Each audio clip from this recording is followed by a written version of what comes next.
Assalamualaikum warahmatullahi wabarakatuh. Waalaikumsalam. Apa khabar? Baik, alhamdulillah. Tadi buat Oh, tadi baru habis kelas. kelas. Ah, Sekarang ni belajar lah. sekarang ni masih belajar lagi lah. Belajar kat mana? Sekarang belajar dekat Universiti Malaysia Kelantan. Dah tahun berapa? Dah tahun kedua, semester keempat. Oh, Universiti Malaysia Kelantan kan betul. ada 3 tempat kan? Ya betul. Kau punya dekat mana? Oh, saya punya dekat ni, kampus kota. Kat Oh, Pekali Cepa tu. sebab saya pun ada kawan juga kat sana. Oh, ya? Ya. Oh, okey. Boleh kita terangkan sikit tak latar belakang Afika? Oh, latar belakang, tak tahu umur ke macam ni? Umur lah. Nama penuh? Oh, nama penuh, okey. Nama penuh Afika Lana binti Abdul Razak. Okey, umur saya sekarang 22 tahun. Okey, masih belajar dalam bidang keusahawanan hospitality. Okey, adik-beradik, saya ada 4 orang adik-beradik. Saya anak yang sulung. Okey, lagi? Nak tanya satu. Oh, yang adik tu perempuan ke?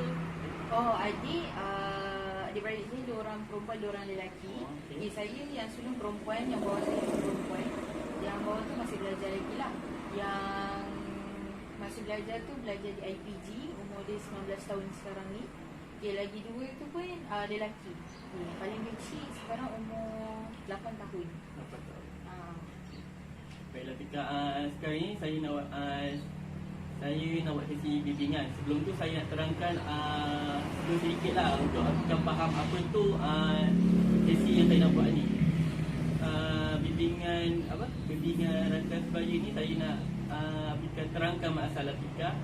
Dan kita sama-sama, bukan saya bagi jalan saya, tapi kita sama-sama cari alternatif atau jalan kerja saya untuk selesaikan masalah yang Fika alami lah. Baiklah, saya akan tanya kepada Fika, apakah masalah yang Fika alami? Okey, berkenaan masalah ni banyak sebenarnya, tapi ada satu masalah ni yang sangat berat saya rasa. Sebab saya tak pernah kongsi dengan siapa-siapa disebabkan Ashraf hadir hari ni kan untuk memberi sedikit bantuan. Saya rasa sepatutnya saya luahkan dan minta pertolongan lah. Okay, masalah tu saya segan nak cakap, tapi tak apa, kita buat sharing session masalah berkenaan gangguan seksual. Okey, perkara ni saya rasa dalam era globalisasi sekarang ni, saya rasa benda ni dah agak biasa, agak common. Okey, gangguan seksual ni dia ada banyak jenis, tapi yang saya kena ni dari segi atas talian online. Okey. Okey. Jika kita lihat dari segi gangguan yang diberikan ni sangat teruk lah, yang saya kena tu sangat teruk sehingga saya ada perasaan trauma dan takut terhadap lelaki. Jadi dia macam mana benda tu berlaku atas talian, tapi dia punya kesan sampingan daripada apa yang mereka lakukan tu, sehingga adik saya sentuh pun saya tak boleh. Faham tak? Faham. Melakukan sentuhan fizikal, contoh lelaki yang melakukan sentuhan fizikal terhadap saya pun saya tak boleh. Macam tu lah. Sebelum tu saya nak mengucapkan terima kasih lah sebab dia kata tak pernah cerita kat orang lagi lah. Tak pernah cerita kat orang lagi. Rakan-rakan ke ibu bapa? Tak pernah. Sebab lagi. saya simpan benda ni. Okay, terima kasih sebab sudi berkongsikan kepada saya. Saya akan cuba sedaya upaya untuk menolong Afika. Okey, boleh Afika terangkan lebih mendalam apa yang Afika maksudkan atau apa masalah yang Afika alami itu, iaitu gangguan seksual atas talian? Ya betul. Boleh Afika terangkan sikit? Berkenaan gangguan seksual atas talian ni, sebenarnya saya ni jenis yang suka explore. Saya suka explore benda-benda baru. Jadi saya bila tengok satu aplikasi ni, sebagai contoh macam WeChat ke Leadmatch, saya suka install dan saya tengok apa berkenaan apps tu. Tapi sangkaan saya meleset, rupanya saya dihujani mereka yang mempunyai masalah ketandusan nafsu mungkin. Mungkin lah pada ketika itu. Okay, dia berpunca sebenarnya perkara ni berpunca awal lagi daripada zaman WeChat dulu kan. Pada tu umur saya dekatan 15 tahun. Tapi pada tu kita kanak-kanak tau. Kita bukan kanak-kanak, kita remaja, tapi kita tak ada kesedaran terhadap ni. Tapi bila dah meningkat dewasa, kita dah belajar, jadi kita dah faham perkara-perkara seperti ini. Jadi kita rasa, oh rupanya aku diganggu secara seksual. Macam tu lah. Jadi saya faham. Okey, apa yang mereka lakukan ni, dia macam mana Pada, nak saya cerita pada awal tu macam mana? Boleh juga. Daripada awal lah. Daripada umur 15 tahun tu. Okey, sebenarnya 15 tahun tu pada zaman WeChat lah. Okey, anggaran umur lelaki yang kacau membuat gambar secara seksual ni adalah antara umur 20-an ataupun atas saya, yang penting atas 20-an hingga 30-an. Itu anggaran umur lah. Okey, jenis-jenis gangguan yang dilakukan merupakan dari segi chat. Dari segi chat yang dia memberikan gambaran perkara yang macam ni, dia berikan kita gambaran aktiviti yang berlaku. Faham tak? Okey, faham. Sebelum tu, kita tahu kan macam sekarang orang semua gadget, handphone ni memang wajib lah untuk anak muda, bukan sekadar ada muda, generasi yang muda ataupun yang tua lah.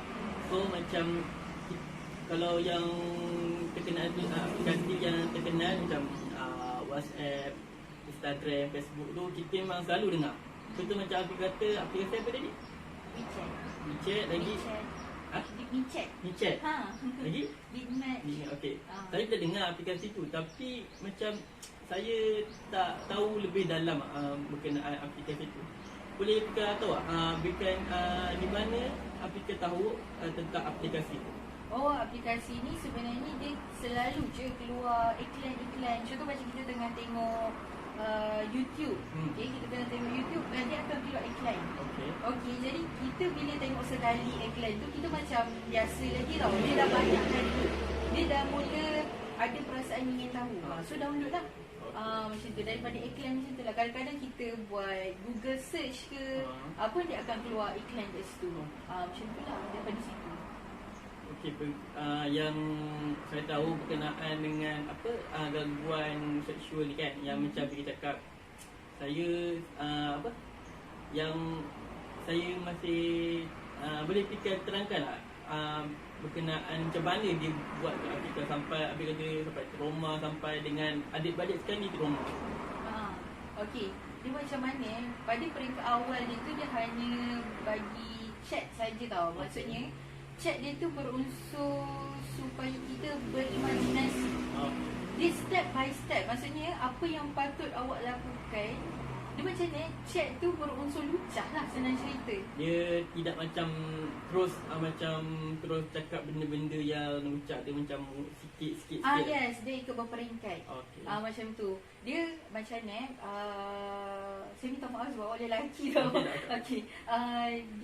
Dia akan, mereka ni yang mana mengganggu ni, dia akan hadir pada waktu tertentu lah, senang cerita. Waktu tengah malam ke, waktu subuh ke.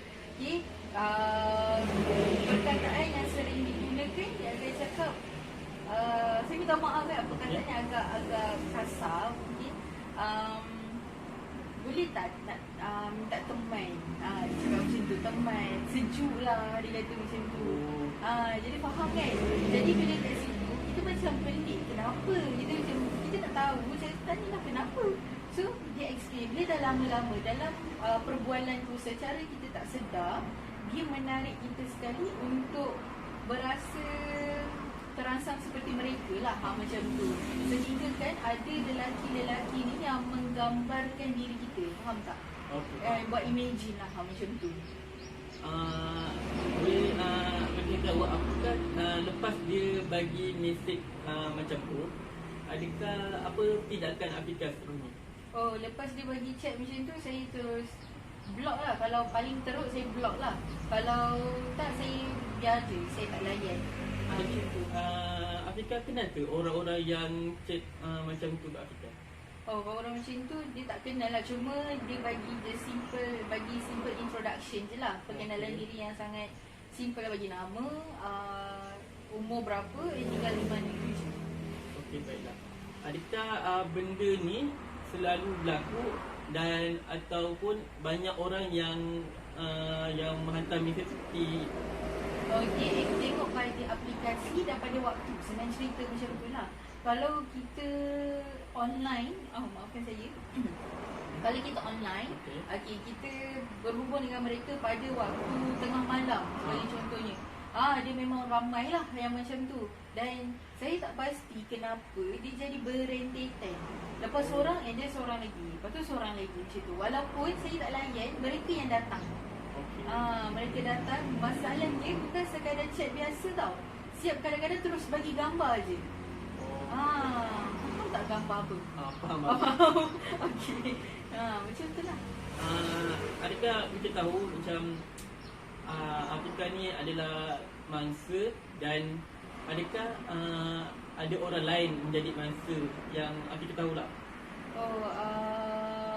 Orang lain tu saya tak pasti. Mungkin ada mangsa-mangsa mereka. Mungkin ada sebab tu bila mereka tak dilayan dan mencari mangsa lain. Macam tu. Sehingga satu tahap tu saya ingatkan dia nak berkawan seperti biasa. Okey, kita berkawan macam biasa. Kita berkawan selama beberapa bulan macam tu. Tapi lepas tu dia keluarkan satu perkataan. Dia kata kalau nak berkawan kena kenal baik dan buruk. Lepas tu saya cakap lah, okey tak apa kalau nak kenal baik buruk saya tak kisah. Sebab kita berkawan pun kita bukan nak kenal baik dia saja kan. Okey, saya pun macam okey lah tak apalah kita kenal lah baik buruk. Tapi saya tersilap langkah. Dia gunakan keburukan dia tu untuk part yang tu lah. Macam tu. Okey, sebenarnya saya nak tanya bilakah Afika sedar Afika ni menjadi mangsa? Sebab Afika kata dah bersembang atas talian ni dalam beberapa bulan kan. So bila masa Afika tu sedar macam baiklah macam sekarang ni aku ni macam mangsa kepada lelaki tu lah. Dia sejak bila sedar dia penggunaan panggilan. Okey. Dia terms panggilan tu, dia mula-mula kita berawak saya. Okey, dalam talian tu, dalam percakapan tu kita menggunakan bahasa antara saya dan dia tu awak saya. Tapi bila dah satu part tu dia tukar. Dia jadi dia abang, bukan saya sayang. Saya macam dah kenapa macam pelik lah kat situ. Lepas tu tapi saya macam okey, saya macam layan tak layan lah time tu. Okey, lepas tu bila dah lama-lama dia ajak on the phone. Okey, setiap untuk pengetahuan Ashraf, setiap apps yang ada tu kita boleh on the phone tau walaupun kita tak ada nombor telefon. Jadi dia ajak on the phone. Okey, pada ketika itu hati saya berat.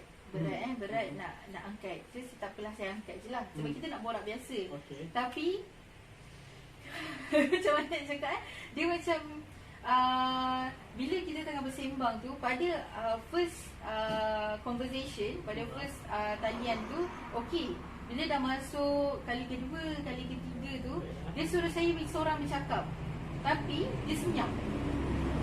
Okey, bila dah panggilan yang ketiga dia start macam terkantoi sikit lah. Dia macam ada buat bunyi-bunyi yang macam mana saya nak cakap. Saya pun malu nak cakap sebenarnya. Dia macam bunyi-bunyi yang Gersang. Yes, betul. Bunyi-bunyi macam tu lah. Saya minta maaf tau. Okey, tak betul. Bunyi-bunyi yang macam tu. So, bila dari tu saya dah start macam apa tak boleh lah dengan ni macam tu lah. Okey, baik. Bila kali terakhir Afika benda ni dan ataupun masalah ni berlaku kat Afika? Sebab Afika kata macam bukan seorang ni. Bukan seorang. Sebab bila kita terakhir benda tu terjadi? Kali terakhir benda ni saya dah lama stop. Maksudnya saya dah main apps ni dah lama sangat stop. Dah dalam 2 tahun macam tu. Okey, tapi mereka yang mana pernah kontak saya tu dia datang balik. Faham tak? So benda ni last terjadi waktu 2 minggu lepas. 2 minggu lepas dia datang balik. Maksudnya masa tu kita orang berborak sambil dah bertukar number lah waktu tu. Lepas tu saya ingat dia dah tak berminat untuk berkawan sebab saya memang tak layan dia langsung. Okey. Jadi dia dah lama tak contact saya, dekat setahun macam tu. And tiba-tiba dia datang balik untuk benda tu je lah, macam tu. Untuk saya melayan je lah maksudnya. Bertanya macam mana laki-laki berkenaan boleh tertarik untuk melakukan sedemikian. Macam mana dia boleh tertarik? Okey, dalam aplikasi ni kita ada letak gambar ni. Lepas tu ada boleh voice note tu semua. Okey, pada awal ni saya guna gambar biasa, gambar kartun. Okey, bila dah lama kelamaan dah rasa selesa dengan apps tu, jadi saya post lah 1-2 gambar saya sendiri. Okey, daripada gambar tu saya dapat banyak reaction tau, terutama dari lead match, Michat. Okey, dia banyak reaction lelaki yang terus DM, yang terus PM. Dia kata macam, saya minta maaf saya cakap dia macam agak macam ni, agak sensitif sikit. Dia kata saya suka perempuan chubby. Dia kata macam tu. Lepas tu saya macam pelik, kenapa suka perempuan chubby ni kan? Dia kata perempuan chubby ni sedang berpeluk lah, apalah. Dia macam dah kat situ kita dah nampak lah step awal sebelum ke step seterusnya. Masa dia cakap saya suka perempuan chubby tu, macam bila Apika baca kan, macam Apika rasa macam mana? Macam apa ni? Macam tu lah. Dia jadi rasa satu perasaan yang tak selesa lah, tak selesa dan rasa dihina. Sebenarnya rasa dihina. Dia bukannya, ada setengah perempuan yang berbadan besar seperti saya, dia suka sebab nak mencari lelaki, terutama pasangan. Sebab lelaki ni dia suka pada benda yang cantik, benda fizikal kan. Jadi perempuan yang seperti saya ni, yang berbadan besar, chubby, dia susah nak cari lelaki. Bila dapat mesej-mesej macam tu, ada setengahnya suka. Tapi bagi saya dia macam terbalik, macam saya jadi macam tak selesa. So saya faham bila dia suka, bila dia cakap dia suka, maksudnya dia merujuk pada satu spot je. Pada ni lah, pada topik yang berkenaan lah.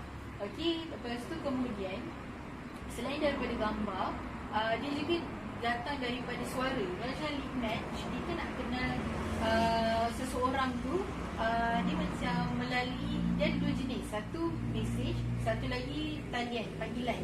Okey, call. Okey, daripada panggilan tu kita boleh dengar. Okey, daripada talian tu, daripada panggilan, kita boleh dengar suara kan. Daripada dengar suara tu, dia cakap, lembut ni suara awak ni. Dia kata macam tu lah. Daripada situ lah dia dah mula ada interact yang dia minat. Bila dia minat, dia jadi kepada chat.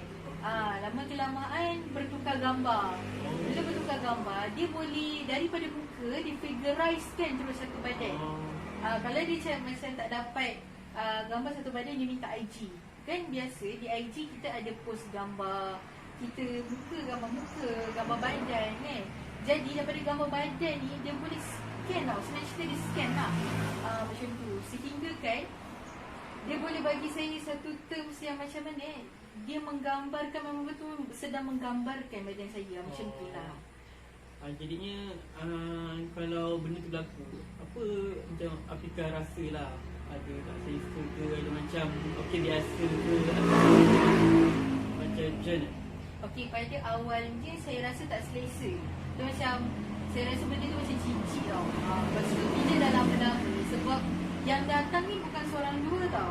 Nanti hari ni datang seorang, esok datang 3 orang terus macam tu. Dia berentetan. Jadi saya pandai nak kawal situasi, saya bertindak seperti biasa je lah, macam tu. Okey, macam kita cakap sebelum ni, lepas lelaki tu buat macam tu, Apika blok betul? Ni betul. Adakah lepas blok tu, dia masih mencari ataupun habis macam tu je? Ada sesetengahnya dia mencari. Maksudnya dia dapat saya punya akaun IG kan. Okey, dapat akaun IG, dia mencari di IG lah. Dia spam dekat DM tu semua sebab nakkan perhatian. Macam tu. Ada setengahnya buat akaun baru and buat benda yang sama. Tapi ada satu kisah saya nak share dengan Ashraf, nak kongsi. Bukannya di sebab yang apps yang saya kenalkan ni ialah dating apps tau. Memang adalah ramai lelaki dan perempuan di situ. Okey, dia ni agak terperanjat dan memeranjatkan di akaun Instagram. Okey, saya ingatkan itu kawan saya. Akaun tu merupakan sahabat perempuan saya. Dapat satu panggilan video call. Jadi dengan secara tak langsung saya angkat lah sebab saya ingat kawan saya. Ternyata lelaki tetapi melakukan perkara yang agak kurang sopan, di mana menunjukkan dia punya tu di skrin. Dia punya alat kemaluan dia lah. Maafkan saya. Dia menunjukkan alat kemaluan dia di skrin tanpa ada muka. Bila saya tengok dia punya profil, tak ada gambar dia, tak ada apa-apa entiti berkenaan dia. Okay, jadi lepas kejadian tu berlaku, saya tanya pada kawan saya. Dia tanya, kenapa benda ni berlaku kan? Rupanya dia jual akaun IG dia kepada seorang yang dia tak kenali pun. Kemudian saya report lah akaun IG tu, dan saya tak tahu apa dia sekarang lah. Macam tu. Baiklah. Saya rasa apa masalah yang Afika alami ni agak berat, dan macam bila dibiarkan ni boleh lebih lebih teruk lah kalau kita biar. Memang teruk pun sebenarnya. Okey, daripada masalah tersebut boleh saya cadangkan lah beberapa solusi atau cara penyelesaian yang boleh Afika fikir sendiri, ataupun Afika nak ambil cara saya ni untuk melayan masalah kita. Yang utamanya, kalau benda ni berlaku, sila bagi tahu pada ibu bapa, orang yang lebih tua daripada kita, untuk dia berikan pandangan dia, dan suruh dia boleh bagi tahulah apa yang perlu dibuat. Selain itu juga kalau macam lagi teruk kan, macam kita dah block, lepas tu dia cari lagi, masih cari dan buat perkara yang sama. Afika boleh juga buat report polis kalau benda ni makin teruk lah. Tak pun kalau Afika rasa trauma, Afika kata macam tak selesa dengan lelaki dan trauma dengan lelaki, Afika juga boleh merujuk masalah ini kepada konselor yang bertauliah, supaya dia boleh bagi pandangan mereka. Sebab kita tahulah konselor ni dia punya pengalaman lebih kan daripada saya. Dan akhir sekali saya nak bagi cara penyelesaiannya adalah dengan melakukan perkara-perkara yang merupakan sebutkan diri, dan kurangkan menggunakan aplikasi ataupun kalau boleh padam terus aplikasi itu. Sebutkan aktiviti dengan rakan-rakan atau dengan rakan-rakan kita nak melakukan perkara dua aktiviti yang berfaedah. So kiranya macam kalau Afika rasa benda tu aplikasi tu dah macam tak penting sangat, Afika boleh delete terus, tak payah guna. Ataupun macam kalau ada lelaki ataupun orang-orang yang tak kenali memulakan mesej atau perkara-perkara yang mencurigakan, tak payah dilayan, ataupun Afika boleh kena block ataupun report akaun aplikasi macam IG, Instagram, apa tadi? Image lagi. Okey gitu. So dari apa yang saya bagi tahu ni, apa Afika rasa cara yang Afika rasa boleh digunakan? Saya rasa daripada apa yang Ashraf senaraikan tadi tu, cara terbaik dia adalah terus tak kontak mereka, maksudnya terus buang apps tu, supaya perkara ni tak lebih teruk. Okey, report pada polis tu pun sebenarnya perkara yang bagus juga. Okey, satu langkah yang okey bagi saya. Tapi part yang bagi tahu ibu bapa tu macam agak kurang. Maksudnya bukan kenapa tahu, tapi bila kita ada masalah kurang support, faham tak? Bila kita cakap okey kita trauma, kita nak cerita masalah kita ni, cakap, okay, kita ada masalah trauma. Okay, dan kita cerita kenapa. Lepas tu, ibu bapa kita ni jenis yang macam ni, tidak berfikiran yang luas. Maksudnya dia hanya nampak salah kita dan salah kita je. Dia tak nampak salah pihak lain. Jadi pada situ saya rasa yang ibu bapa tu mungkin alhamdulillah okey kot, okey, tapi kena pada cara lah. Bagi saya, lepas tu kemudian apa tadi? Yang sibukkan diri. Sibukkan diri tu pun boleh. Saya akan cubalah. Saya akan cuba. Baiklah Dika, saya rasa kita dah sampai ke hujung. Saya nak mengucapkan terima kasih kerana Afika dapat meluangkan masa untuk berkongsi masalah Afika. Dan kita pun telah membincangkan solusi dan cara penyelesaian. Saya harap masalah Afika ni dapat ditangani dengan baik dan perkara ini boleh diselesaikan dengan cara baiklah. Okey, baik. Terima kasih juga Ashraf sebab datang untuk mendengar masalah. Meluangkan masa bersama. Terima kasih. Bersama. Assalamualaikum. Waalaikumsalam warahmatullahi.